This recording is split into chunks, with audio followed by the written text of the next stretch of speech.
Well, pretty much a lot of people are talking about it. Really, people are Right. protesting about this draft that Justice Alito had written up about overturning Roe versus Wade. Right. And of course, you're seeing people on the news, just people protesting whether they think that should happen, it should be overturned. Other people thinking, well, my body, my choice, or whatever. Right. So that's kind of the big thing that's happening right in terms of what's happening in our culture. Basically, everybody's losing their mind, pretty much.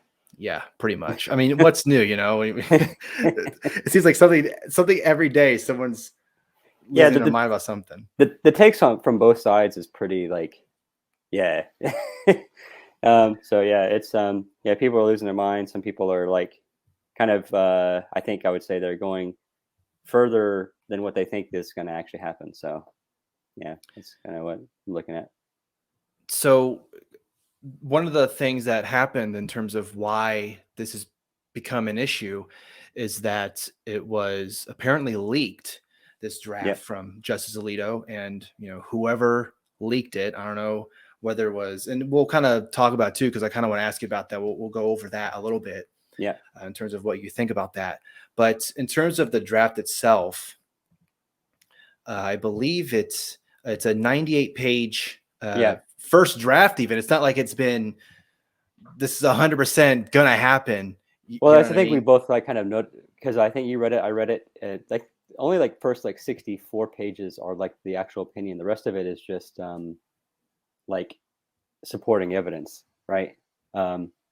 They quoted a bunch of laws written, prior to Roe versus Wade as a supporting evidence, and that was that took up the last 30 pages, I think. Yeah. So, and this is just in the second page, and if anyone's also looking at it, they see that there's some paragraphs they're kind of highlighted in this yellow box or whatever. And so the first one here says, at the time of Roe, 30 states still prohibited abortion at all stages. In the years prior to that decision, about a third of the states had liberalized their laws, but Roe abruptly ended that political process and imposed the same highly restrictive regime on the entire nation, and it effectively struck down the abortion laws of every single state. And then when you go to further down for another page here, the fifth page. So I guess I should also preface is that another law that they are talking about is this case called Planned Parenthood versus Casey. Yeah. Which if I'm kind of interpreting what the actual ruling is, it says that it was a Pennsylvania law that required spousal awareness prior to obtaining an abortion, wasn't valid under the 14th Amendment because it created an undue burden on married women seeking an abortion. Requirements for parental consent, informed consent, and 24-hour waiting period were constitutionally valid regulations. Third Circuit Court of Appeals affirmed in part and reversed in part. So that's so whenever in this draft it says Casey, that's what it's talking about. So anyway, in this next box here in the fifth page, it said, we hold that Roe and Casey must be overruled. The Constitution makes no reference to abortion, and no such right is implicitly protected by any constitutional provision, including the one on which the defenders of Roe and Casey now chiefly rely, the Due Process Clause of the 14th Amendment. That provision has been held to guarantee some rights that are not mentioned in the Constitution, but any such right must be, quote, deeply rooted in this nation's history and tradition. And so there was another part here that also kind of talked about how basically it was left to the states to pretty much decide how they wanted abortion to be ruled on. And I mean, I think that's something that a lot of people just aren't, especially on the pro-choice, pro-abortion side. I haven't seen anyone being like, well, I think it's fine if Texas rules it this way and Vermont rules it the other way or whatever. Yeah, they want everyone to be the same. Yeah, I mean, so The one thing too is that, so they do mention that the states were being left up to it, but my interpretation of the ruling was that he wasn't saying that this is a states' rights issue. He's saying it's a legislature issue. Mm-hmm. And what that means, first of all, I think if we talk about the fallout of this, is going to be a shit show. Okay, that's it's going to be a big shit show. But I think basically what they're really saying is, listen, we had Roe versus Wade in 1972. It's meant to be a placeholder. 20 years later, it came up again with Casey, and we paired it back a little bit. Actually, technically, Roe versus Wade was already overruled with Casey. It just kept kind of the spirit of Roe, in protecting abortion. But it was like, look, okay, we went to the second trimester. Now we're moving back to like semester and a half. Okay, so we're kind of giving you a hint, guys, right? If you want to protect abortion, you need to start passing some laws, right? And they were talking to Congress. They weren't talking to the states, right? So what they're saying is that if the federal government, if Congress had passed a law protecting abortion, then Roe wouldn't have been necessary. Okay, and also they, conversely, and that's probably why the Democrats never. So there's a lot of talk about why the Democrats didn't like codify Roe into law when they had supermajority several times since Roe.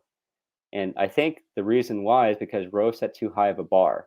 That was the problem with Roe, at setting it at the second trimester, which is way more liberal than almost any country in the world, actually, when it comes to like abortion rights, if you want to call it that. And because of that, they couldn't like pass a law to saying, oh yeah, we're gonna, this is gonna protect abortion all the way to the second trimester. The only thing what was more realistic was what other countries had done, like Finland, like Denmark, like a lot of other countries, where abortion is legal, but only to the 12th week. Okay, beyond the 12th week, it's effectively illegal, except for saving the life of the mother, kind of thing. So like if they, that was too high of a bar for them to pass, and they couldn't muster the votes to like actually achieve the expectations of the Democratic voter base, so it never happened. So yeah, and another aspect too is when he's talking about how in the Constitution, like abortion isn't mentioned. I'm just kind of thinking, well, I mean, I'm sure back in 1776, abortion was just. They didn't have the technology for it, really. I mean, it had some, but it's not like the technology we have now, right? Yeah, and I mean that's what the 10th Amendment was supposed to pretty much be, is that anything that's not within these first 10 amendments, basically the Bill of Rights, yeah, then it would be left to the states. And I mean, for the most part, that's pretty much how it is done. There's some laws are in place in New Jersey, but it's not in place in like Florida or Utah or whatever. Every state has different laws and things that people have to abide by. I mean, I know there's like thousands and thousands of laws. How does anyone even really know how many laws there are anyway in the first place? right. There's so many. Yeah, there's so many laws, like, and that's the thing too. Like, if you really want to go down to brass tacks, like people talk, there's that law a day. Yeah. You seen that Twitter account, and they have like all these ridiculous laws, like, if you tie up your horse by the stable and then blah blah blah, they have punishment of 5,000, whatever. The thing about it is like laws get passed, but then like people forget about them, right? And technically you're doing something illegal and not know it, but it's unlikely to be enforced, right? Because I guess law enforcement has just kind of a short-term memory. So generally speaking, they're not going to enforce laws that were passed like in the 1800s, just because like even if they're technically on the books, they like no one has the time to dig through all the laws to figure out like if your stable has the correct, I don't know, framing or something. I don't. So yeah, so like if you want to use text and tradition for something that's like so long ago, it's kind of hard. Like so, I would say like sum it up. Generally speaking, I agree with this ruling because basically the problem with Roe is not the text and tradition for abortion. It's that you are making policy through judicial action, which is not the intent of what it's supposed to do, right? Um, Basically, because if you think about it this way, let's say you pass a law to legalize abortion, right? Up to, like I said, in Europe, it's legalized to the 12th week. Okay. But it's not just that, right? You have the exceptions. Okay. After the 12th week, it's banned except for to save the mother. Well, who evaluates that? If you're going to perform abortion, who's qualified to perform an abortion? That is codified in the law. So when in these countries like Finland or whatever, they have like a detailed list of who can certify, what kind of training you need, what kind of this, that, and the other, and who evaluates whether or not like an abortion past 12th week is actually a valid reason. These are all codified, but you can't do that on a judicial level, right? You can't just be like, yeah, abortion is legal, and then that's it, and just kind of walk away. It doesn't work, right? So it's not a stable ruling. So, like, if you want to legalize abortion, fine, but it can't be done by judicial action. It has to be done by the legislature, right? And that's really what I took away from is not that the ruling is not saying abortion is bad, and that's what's going to like piss off pro-lifers. They're not saying that abortion is bad and should be illegal. What they're saying is that abortion is not something that can be ruled or regulated by the judicial branch. It has to be set by the legislature. It can be the state, it can be federal, but it can't be the judicial, right? That's what they're saying. And then what I say, this is the other thing about this is a draft opinion, and it's a first draft. So there's probably going to be a lot of changes. I think the first one that you will, the first thing is that they're going to be a pushback on a lot of the, I guess, unanswered questions, right? So Alito's opinion mentioned that, yeah, pretty much all states like allowed, abortion so long as it was to save the life of the mother. But his ruling doesn't say that that is a right. Like, there's a right to life argument, right? Like, you shouldn't be forced to like carry something that's going to kill you, right?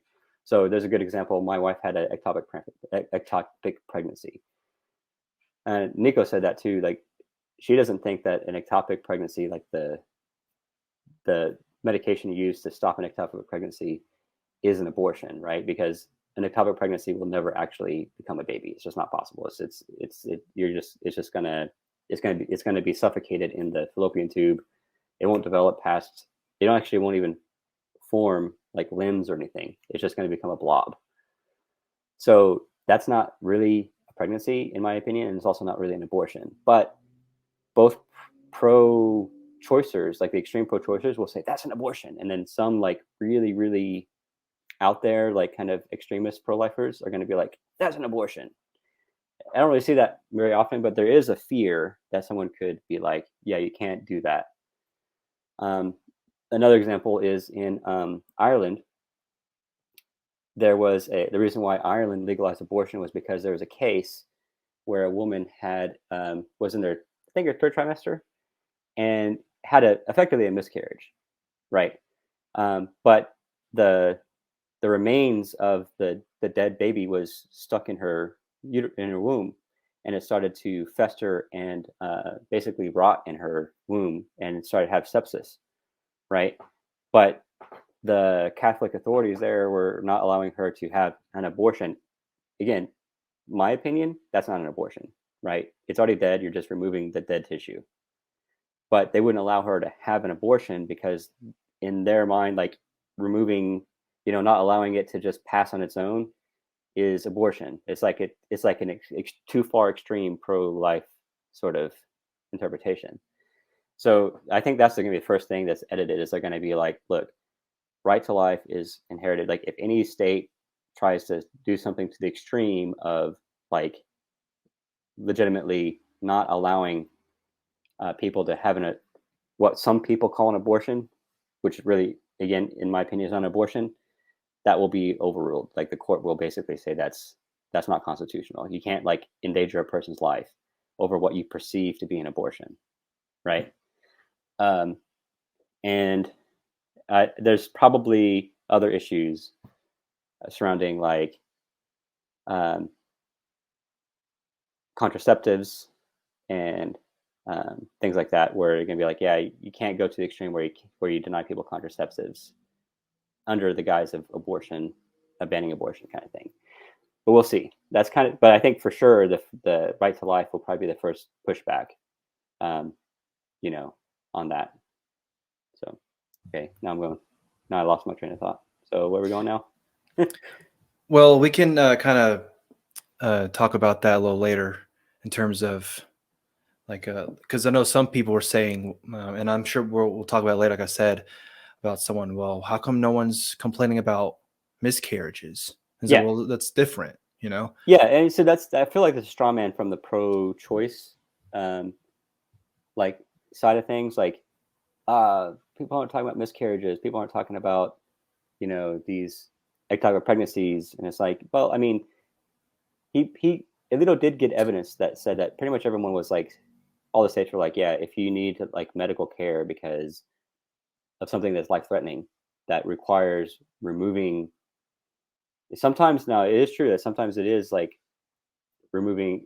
That's very rare. I mean, it's almost like unheard of where you have to um, basically exterminate the life of a uh, developing baby in order to save the woman's life. It's almost unheard of. Like that's really like a strongman thing that doesn't really exist. Most of the time, it's really like ectopic pregnancies and a situation where the baby had already died or parts of its body had died and is rotting in the womb. And I don't consider those like actual abortions, right? But so I feel like that's a strawman argument. Um, but it's possible that some states might go to the extreme of not allowing that. So like that's where I think like some clarification in the ruling would be good in there.